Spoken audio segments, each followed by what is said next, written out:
Well, hello there.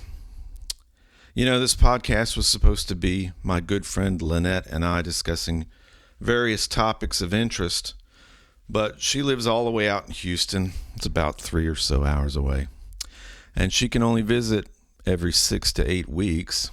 She was supposed to come by this Thursday, but she's having car problems, so maybe she'll be here next Thursday. We'll see.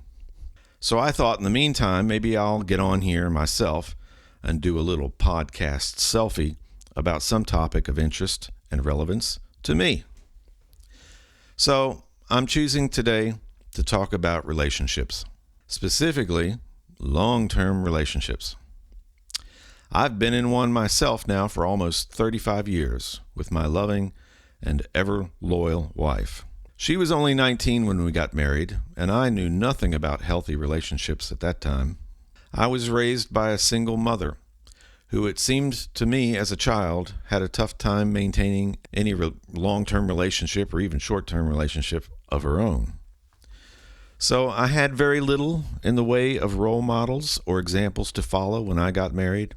I thought my primary role was to be the breadwinner, to take care of my family by providing, protecting, and making all of the decisions for them.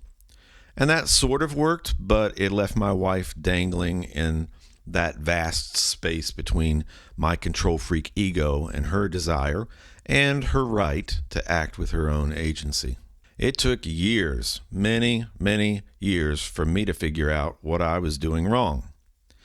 But before we get into all of that or any of that, I think it's important to start by talking about what I believe are the fundamentals of entering into, building, and sustaining a healthy long-term relationship.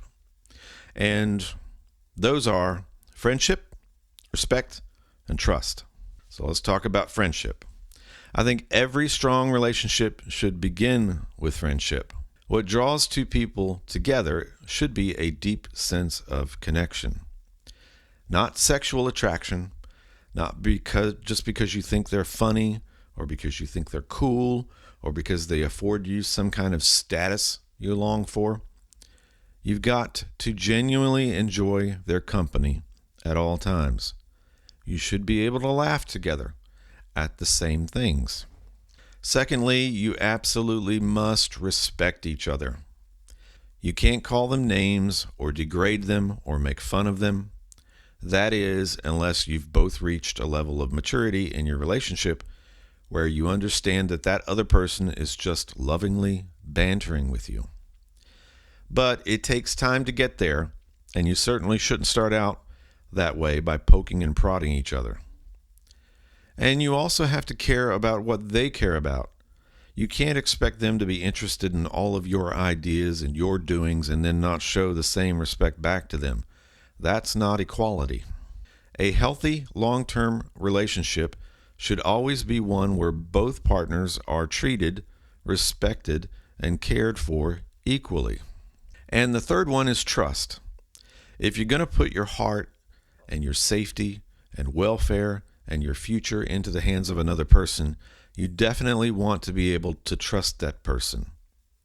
And trust means always being honest, not keeping secrets, and being reliable. So what do I mean by reliable?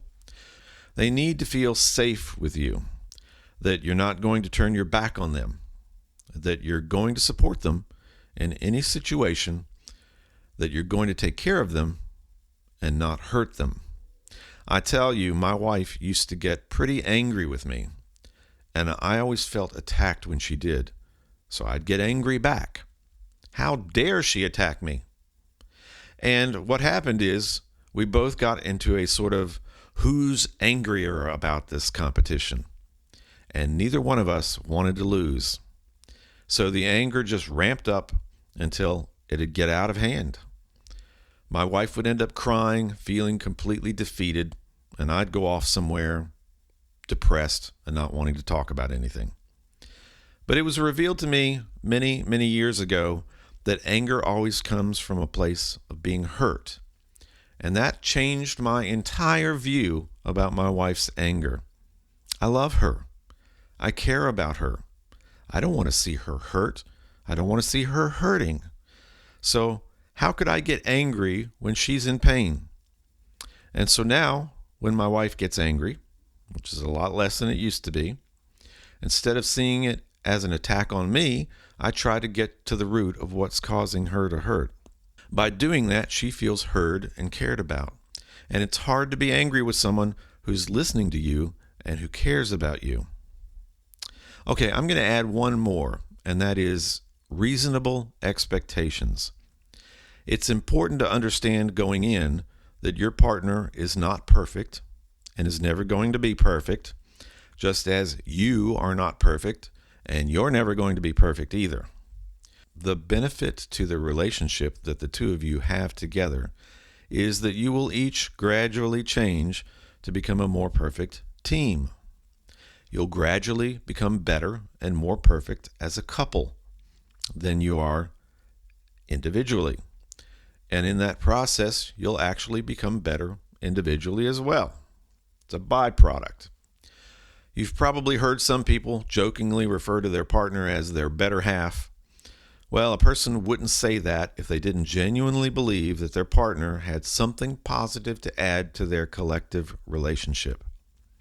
In saying that, they refer to themselves as one entity, and out of respect and admiration for the other, they refer to them as the better half. That doesn't mean it's true. In fact, both halves should ideally be equal, but it demonstrates an appreciation and respect for the other that is essential, I believe, for sustaining a lifelong, healthy relationship. Of course, things won't always be great. You'll argue. Disagreements will never go away. But if you trust and respect each other, then those arguments won't have much of a shelf life beyond the moment in which they occur. So go into a long-term relationship carefully and concertedly. Don't just hook your wagon to any horse that happens to trot by. When you enter into a long-term relationship with someone, you should go in wanting to take care of that person, to be around them for the rest of your life. It's a huge commitment, and one you should not take lightly. You don't just do it for a few months or for a few years. It is literally a lifelong commitment. A little technical glitch in the studio. My camera battery died. I had to put in another battery. Okay, anyway, a little sip of coffee. The second greatest change in our relationship is something I came up with on my own. We'd been arguing and feeling despondent about our relationship for a good stretch of time. It went on long enough that my head finally went into engineering mode, is what I like to call it. And I came up with a clever little device for us to monitor our relationship. It was just a simple dry erase board with 5 or so categories like feeling loved, feeling appreciated, which is her love language, quality time, my love language, feeling cared for, and I believe there were a couple more, but I can't remember exactly what they were. And then there were 2 columns, one for her and one for me. And at the end of each week, we'd go up to the board, and for each category in our respective column, we'd grade each other. For example, in my column, Michael, for feeling love, I might give her an A+, which means through that week, whatever forms she used to show me love, she got an A+ for. And then for quality time, I might give her a C, which doesn't really make a lot of sense, does it? Because quality time is my love language. But anyway, it's just an example. Everybody calm down. And then she would do the same thing. And then we'd talk about the scores, the low scores, how we could improve on them in the upcoming week. We did this week after week for a year, maybe even 2 years, until it just became natural for us to do the things that were important for each other and for our relationship as a whole. Then eventually we didn't need the board anymore. The last thing I'll mention is our go-to when one or both of us gets down or stressed out about things. We have a big stack of blank index cards. We sit down at our dinner table. Each one gets their own stack of blank cards, and we just start writing every issue that crosses our head. One issue per card. Just write down what the issue is. Throw it in the center of the table. Anything that we're depressed about, angry about, stressed about, we just write it down on the card and throw it in the center of the table. Then after we've dumped our heads out onto the table, we pick up each of the cards, we talk about the issue, and write down potential solutions on the other side of the card, on the back of the card. Then, once we've been through all the cards, we arrange them in an agreed-upon priority order. The cards on the top, along with their solutions, are the ones that we start working on. That's our recurring go-to every time we get into a funk about anything. And it works. All right, I've talked enough for one sitting. I hope something that I've said here is helpful to someone, or at the very least, interesting in some way. And if not, Lynnette will be around sometime soon, hopefully this next Thursday, and we'll discuss some random or topical issue or interest. She's always got an interesting perspective on just about any topic. Until then, keep sleeping with your cat. No, I'm just kidding. Don't sleep with your cat. Cats are vicious. In fact, let me just take a moment to explain where this whole Sleeping Cat podcast name came from. So Lynnette and I, and this podcast is kind of built around me having discussions with Lynnette. We went on a trip to San Antonio one time, and we were coming back. And as we were driving back, there was a dead cat, the center of the interstate, heading back. And she saw it. We both saw it, but she saw it, and she goes, "Oh, that's so sad that cat got run over." And I just made the comment flippantly. I said, "Well, let's not jump to conclusions here. It may just be taking a nap." And she lost it. She thought that was so funny.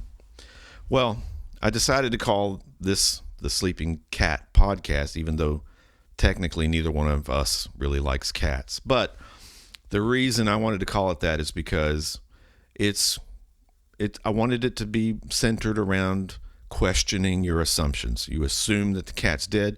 You don't know. The cat might just be there napping. Just as you might walk down the neighborhood and see a cat napping somewhere, and you don't know. It could be dead.